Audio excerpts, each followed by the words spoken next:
Chronicles of Narnia: The Last Battle by C.S. Lewis, Chapter 12, Through the Stable Door. Jill ought to have been back at the White Rock ready, but she had quite forgotten that part of her orders in the excitement was watching the fight. Now she remembered. She turned at once and ran to it, arrived there barely a second before the others. This had happened, all of them for a moment, had their backs to the enemy. They all wheeled around the moment they had reached it. A terrible sight met their eyes. Calamine was running to the stable door, carrying something that kicked and struggled. As he came between them and the fire, they could see clearly both the shape of a man and the shape of what he carried. It was Eustace. Trinian and the unicorn rushed out to rescue him, but Calamine was now far nearer to the door than they. Before they had covered half the distance, he had flung Eustace and shut the door on him. Half of a dozen mice and Calamines had run up behind him. They formed a line on the open space before the stable. There was no getting at it now. Even Jill remembered to keep her face turned aside, well away from her bow. "Even if I can't stop blubbing, I won't get my string wet," she said. "Where arrows?" said Poggin suddenly. Everyone ducked and pulled his helmet well over his nose. Dogs crouched behind, but a few arrows came their way as soon as it became clear they were not being shot at. Griffel and his dwarfs were at their archery again. This time they were coolly shooting at the Calamines. "Keep it up, boys!" came Griffel's voice. "All together, carefully. We don't want darkies any more than we want monkeys or lions or kings. The dwarfs are for the dwarfs." Whatever else you may say about the dwarfs, no one can say they aren't brave. They easily have got away to some safe place. They preferred to stay and kill as many of both sides as they could, except when both sides were kind enough to save them trouble by killing one another. They wanted Narnia for their own. Perhaps they had not taken into account was that the Calamines were mail-clad and the horses had no protection. Also the Calamines had a leader. Rishta Tarkan's voice cried out, 30 of you keep watch on those fools by the White Rock. The rest after me. We may teach these sons of earth a lesson." Trinian and his friends, still panting from their fight and thankful for a few minutes' rest, stood and looked on while Tarkan led his men against the dwarfs. It was a strange scene by now. The fire had sunk lower, the light gave less and of a darker red. As one could see, the whole place of Simply was now empty except for the dwarf and the Calamines. In that light, one couldn't make out much of what was happening. It sounded as if the dwarfs were putting up a good fight. Trinian could hear Griffel using dreadful language, and every now and then the Tarkan yelling, "Take all you can! Take them alive!" Whatever fight that may have been like, it did not last long. The noise died away. Jill saw the Tarkans coming back to the stable. 11 men followed him, dragging 11 bound dwarfs. Whether the others had all been killed or whether some of them got away, it was never known. "Throw them into the shrine of Tush," said Rishta Tarkan. And when 11 dwarfs, after one and the other, had been flung or kicked into that dark doorway and the door had been shut again, he bowed low to the stable and said, "These also are thy burnt offering, Lord Tush." And the Calamines banged the flats of their swords on their shields and shouted, "Tush, Tush, the great god Tush." There was no nonsense about Tushlan now. The little party by the White Rock watched these doings and whispered to one another. They had found a trickle of water coming down the rock and had drunk all eagerly.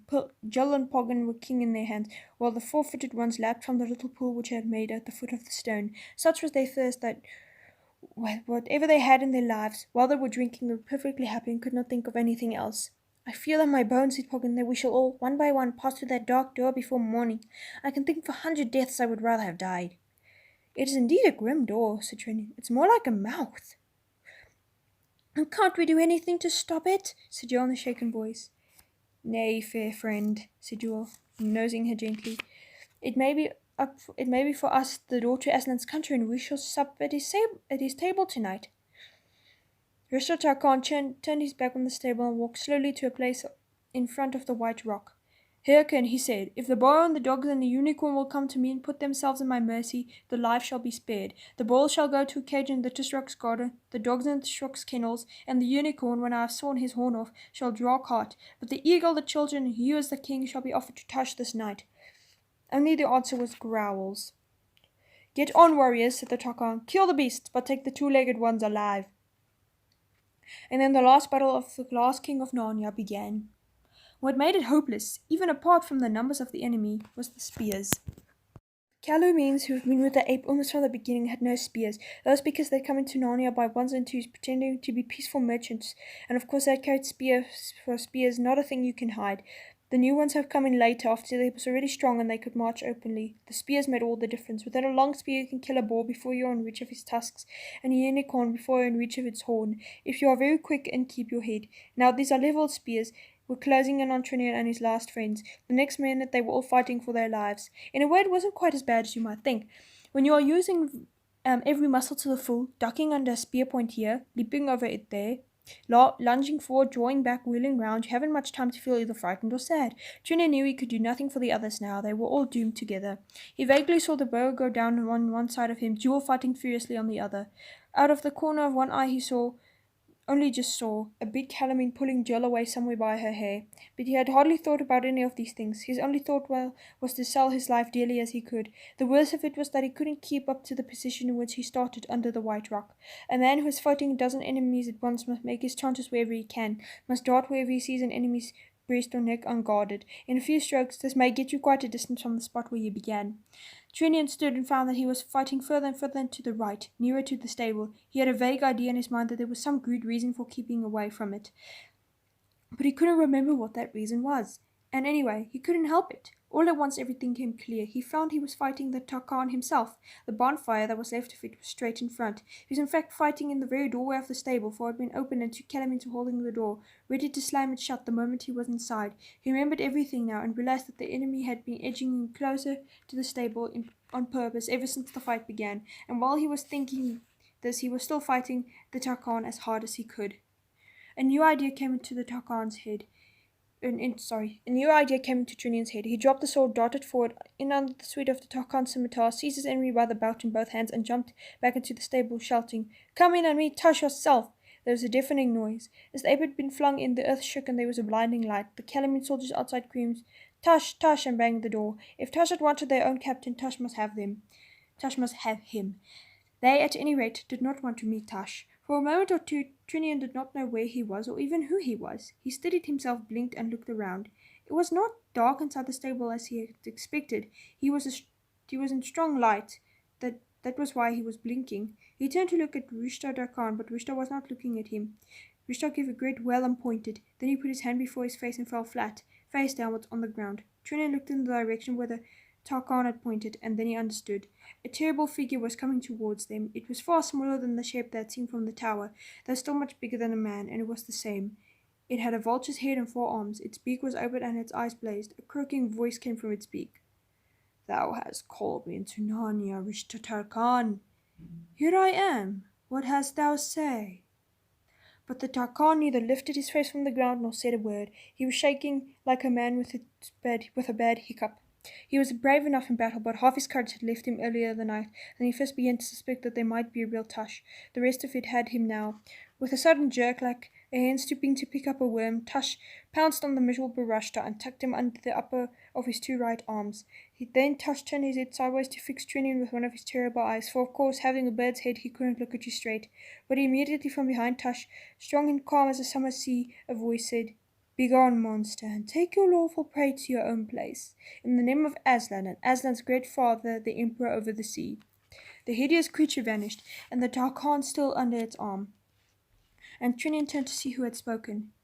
And when he saw, his heart was still beating hard as it ever had beaten in a fight. 7 kings and queens stood before him, all with crowns on their heads and glittering clothes, but kings wore fine mail as well as their swords had drawn in their hands.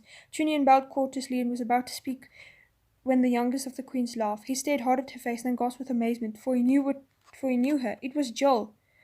Not Jill as he had last seen her, with her face all dirt and tears and old drill dress slipping off one shoulder.